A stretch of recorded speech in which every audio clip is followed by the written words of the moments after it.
welcome to our YouTube channel. I'm channeling my Gina now. My name is Irina and I'm the founder of Innovent Solutions, and we help course creators scale their businesses with Facebook and Instagram ads. I have a very special guest today, very close to my heart. Her name is Gina Scalfone, the founder of Glam Heras, and today we're going to talk about how to convert prospects into buyers and how to overcome the fear of selling your online programs. Hello, Gina, and tell us a little bit about yourself and your business. Thank you for having me on, Irina. I appreciate it. I've loved working with you the last couple launches, and I'm looking forward to working with you the next launch. I've been a hairstylist for 26 years. I've had my own company for 12 years. And I originally had a whole slew of people on my team doing hair and makeup for special events and selling wigs and accessories and doing services that you would know of as a hairstylist, extensions and cuts and keratins, things like that. And I transitioned my business a few years ago into packaging all of my knowledge and teaching other hairstylists how to market their business, how to build their team, how to simplify and get out of their own way by tackling their past limiting beliefs in my 9-week group implementation program, which is called Glam Hairs Academy. So one of the things I've seen that you do differently, and I've never seen it before, so we work with course creators all the time, but one strategy that's different with you from anybody else is especially what you do with your Facebook group. And in particular, how you engage with the prospects to obviously ultimately convert them into clients. Can you walk me through your process and the results you've seen so far? I feel like showing up online consistently. I'm on 13 different platforms, 6 to 7 days a week. So I feel like I have to be online because I'm attracting potential students from all over the states and all over the world. So when I try to look at them as if they were coming into my home, like in my private Facebook group, that is my home that I am inviting them to. So I pretty much treat them as if they walked in my front door. How long you've been doing hair for, what's your favorite service, what state do you live in, things like that. And then when I create posts, I strategically create posts that like when I'm giving away like a freebie or an opt-in, something that would get me in their private messages so I can further, get to know them and nurture them basically as a friend. So how do you reach out to them? Do you friend request them? Do you DM? How do you start that relationship with them? Oftentimes they request to come inside the group. So that's been the newer way that it's been working. A couple of years ago when I first started, I did join a really large Facebook group that had like 30,000 people in there. So I would just post in there daily and try to get information and then just send them private messages and ask if they wanted to come into my new group. But since I've been had Facebook ads, I have people that want to come to the group. So basically I really don't look for them anymore. They want to come in my group. And when they do, I always welcome them. I tag them and then usually ask a question, start a conversation, and then just try to provide as much value as I can every single day in that group. So I guess the difference that I'm seeing between what you do and other course creators do, and I'm not saying, I think many are not familiar with this. I actually see you reaching out and like responding to their comments, right? But when you respond, that's when you usually also DM them, right? And that's when you kind of start building that relationship from there. Correct. Yes, it's either that way or when I create a post, I'm like, hey, who wants a freebie on 5 secrets to attract high-paying clients, which is one of my opt-ins.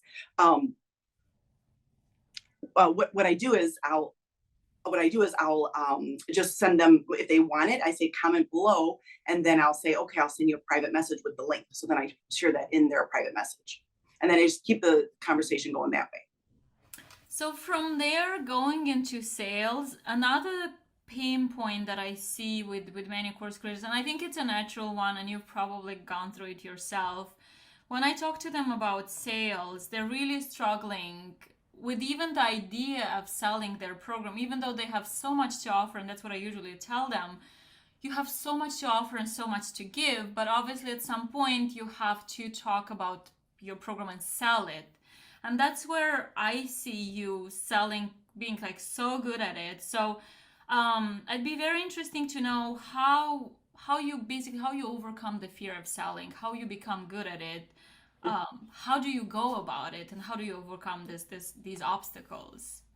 That's a great question. I feel for like a long time, even when I was a stylist at a big corporate high-end salon, I always felt very comfortable selling the hair products because I felt like the ones that I loved and believed in that I used on their hair, I felt like, well, if you want this same look, you need to go home with this product. So I never really had an issue, I'll say, with selling things I believe in. And when it comes to course creation, it is a little bit different because I'm not really sure why, but I do get nervous at the selling part of my actual launch strategy. But I always try to remind myself that you have something to give that these people, it will benefit them so much. So I say to myself, put your big girl pants on and offer the, ask, do the sale or offer the actual program. So, and with my own students, I try to practice what I preach. A lot of them want to learn how to sell more products to their clients. So I say to them, it's okay if it's uncomfortable. You can feel uncomfortable, but if you're not actually selling to them or asking if they want to buy a product, the product that you're selling, then you're actually stealing from those who need it. So I try to really think about it like that. Like it's our job not only to, talk about the product and sell the product and, be like, for me, it's my program, I do group coaching. So I have to do a good job in group coaching and help them feel supported and seen and heard and things like that. But also my job is to sell the course. And it's our job. It's something that I have to offer that I know other people really want and will find value in. So I just feel like that's part of the job. That's the whole package. And when I coach my students, they're mostly stylists. And I said, your job isn't only to do a good job on their hair. Your job is to follow up with them. Your job is to, tag them on something on social if they allow it. Your job is to sell them products. Your job is to make a note before they come in next time about the next product they're going to sell. So I just look at it as part of my job, and I just try to tell myself, get over it. So I see as someone who could, as the saying goes, you could sell ice to Eskimos, right?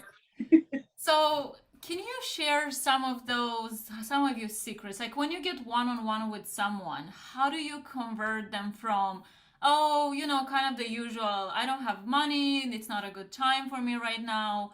How do you actually, because I've seen you work your magic and I've heard a lot of stories. So how do you move them from, because we know it's not about, oh, I don't have money. There's always something else. So how do you find what that something else is, and how do you move them from prospects to customers into your program? I ask a lot of questions and I try to really hone in on their pain point. If their pain point is, I can't seem to balance my life and my work, then I talk about that and I share how the program will help them with that.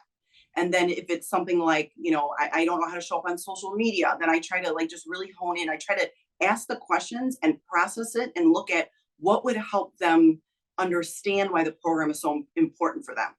And it's a good reason for them to join. So there's probably 5 or 6 general ones that keep coming up over and over, but I try to really ask the questions to get very clear on what their main issue is, just like with running their business.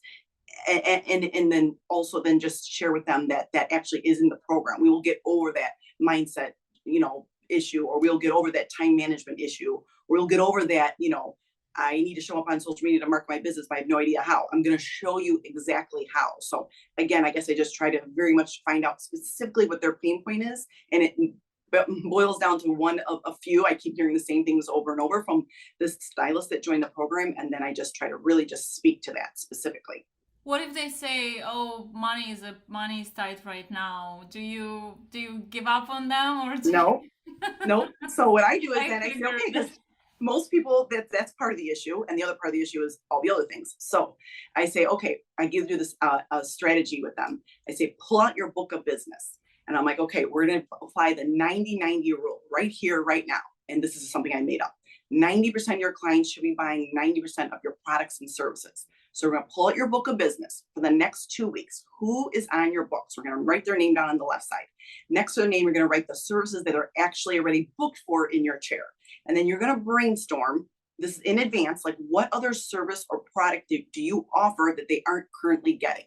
So let's say it's shampoo and conditioner. This client isn't buying shampoo and conditioner. You're going to make yourself a note. And then on the day of, you're going to have the shampoo and conditioner sitting there so you don't forget to actually upsell it.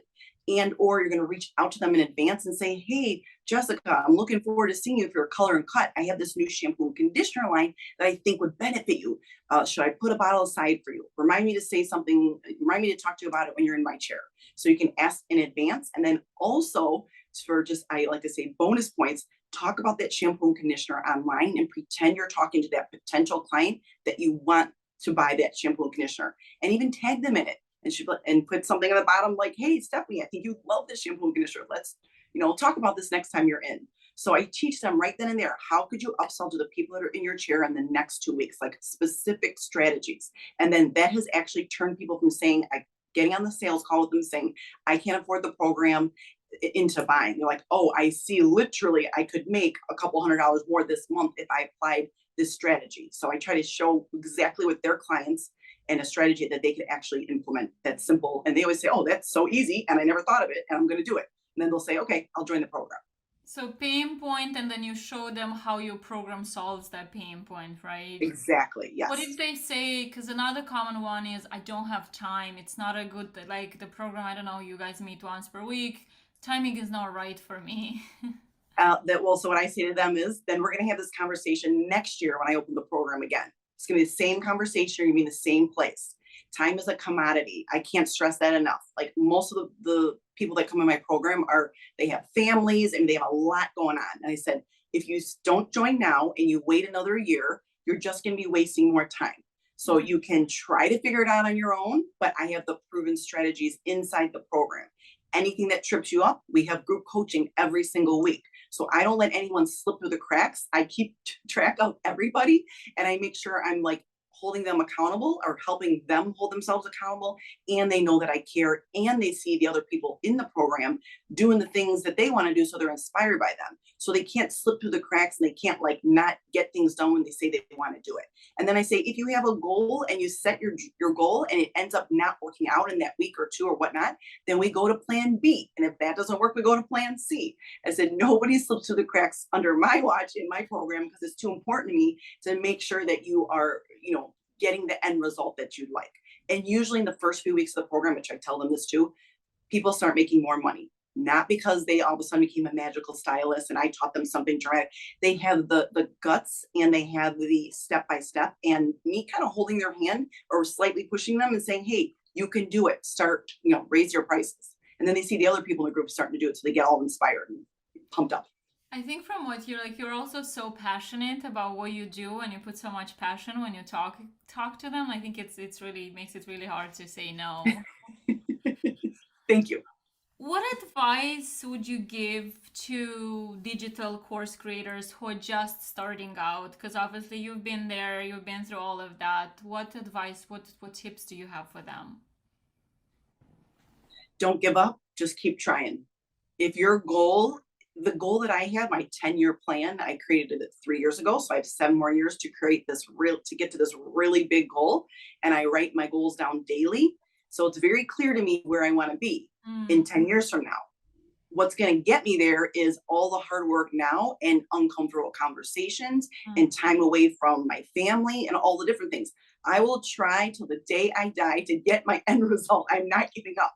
So I look at, I've had some launches where I'm like, oh my gosh, I thought more people would join, but that was like the first or second or third launch. Things are so different now, but you still get a little nervous or tripped up or whatnot, but it's okay. And, I have a very supportive fiance and he always says, babe, if no one bought, would you still launch? Would you still do it? And my answer is always yes. So it's not going to be any different. I'm going to keep doing it until I get to the end result I want. But even if I only have like a couple of sales, which would be, kind of wild at this point, I can't imagine that, but it's still 2 or 3 people that I'm helping out for the next nine weeks. And then I can prep and organize and do different things for the next launch. So I'm willing to just keep showing up, keep trying something slightly different. And then also, I say this in my program too, I have to have the people on the team to help me.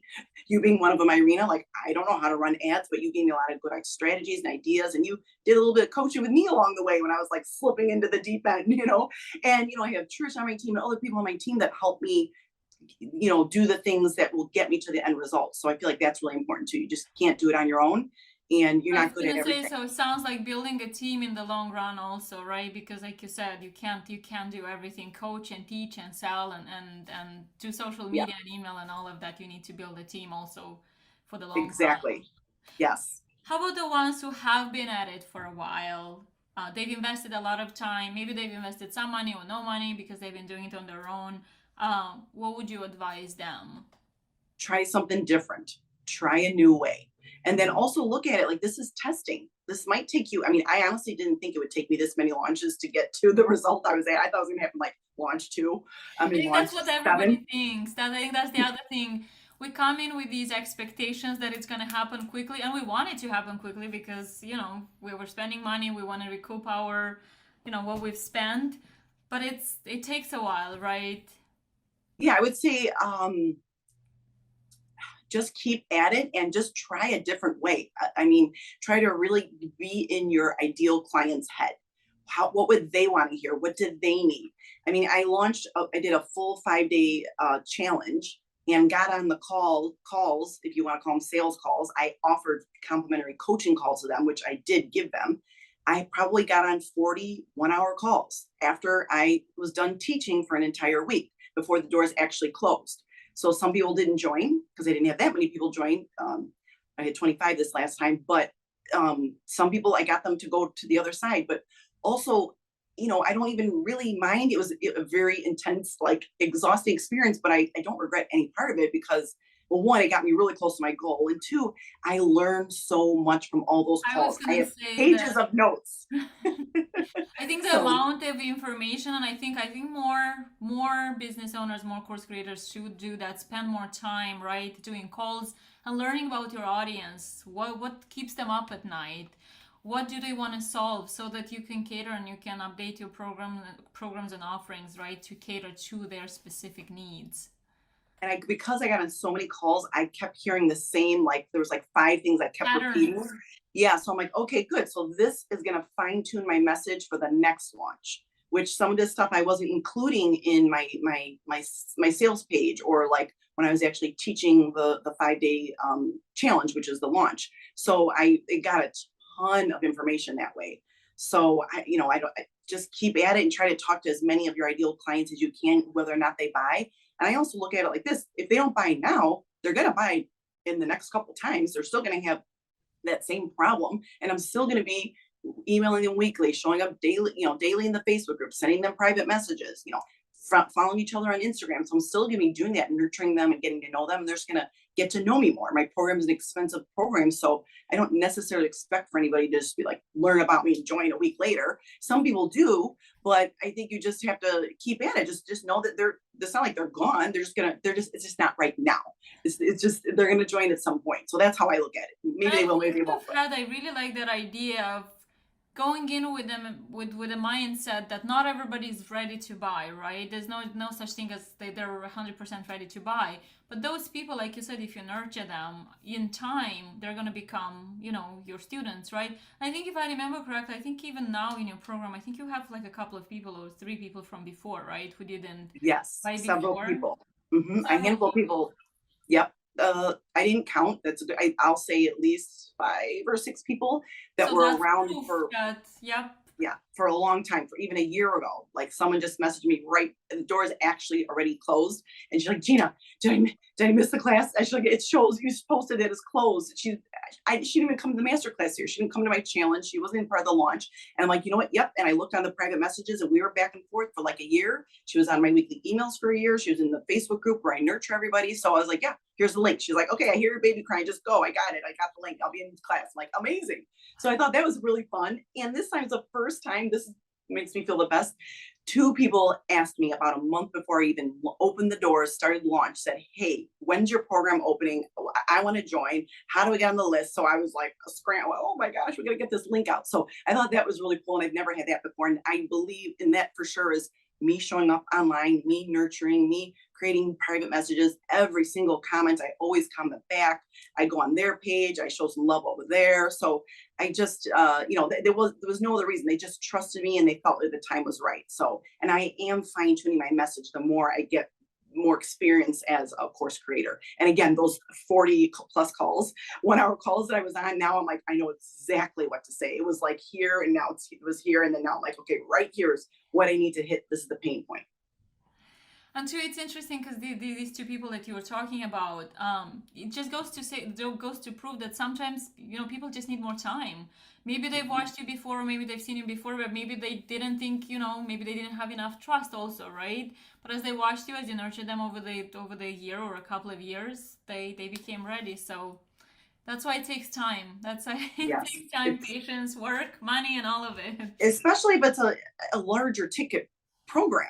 I mean, so I feel like if it was like $30, it'd be a different story. But if it's like 1,000 or Exactly. 2,000, you need a year to nurture them sometimes, or just a really perfect ad or post and challenge or launch to get them to come in. So it's not like people sometimes come in from like a Facebook ad and it's quick. It's a 2-week turnaround and they're in the program, but it's more.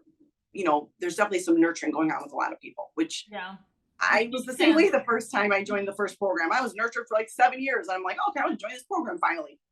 I mean, imagine if whoever the program owner was, imagine if she had given up, I don't know, from the first or second launch because, hey, I'm not getting my numbers.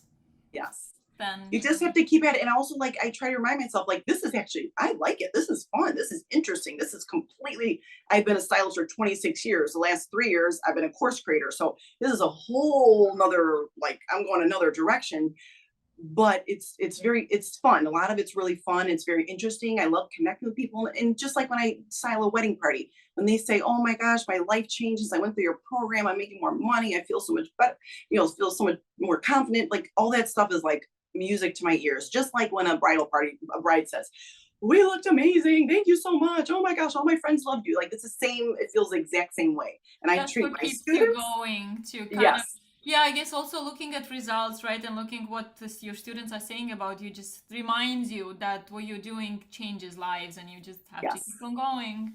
Even if they don't buy, I'm still changing their life because they went through the challenge, or they came in the launch, or they're following me in the Facebook group or whatnot. So it's still helping, encouraging, giving them insight, things like that, even if they don't buy. So if someone is interested in working with you to up-level their sales skills, like I said, I think you're the queen of sales. We all have so much to learn from Gina Scalpone. What's the best way for them to get in touch with you and maybe book a strategy call or a discovery call with you? Yes, they can just click the link below, and I'll make sure we set up a call and help teach whoever wants to learn from me what I know, which I'm excited to share and happy to share and help others out. So thank you so much for being here today, Gina. And everybody who's watching, thanks so much for watching. And like I said, if you're looking to up-level your sales skills, please click the link below and book a call with Gina. Trust me, you won't regret it. I learn something from her every single time we work on a launch. So book a call with her. thanks, Irina.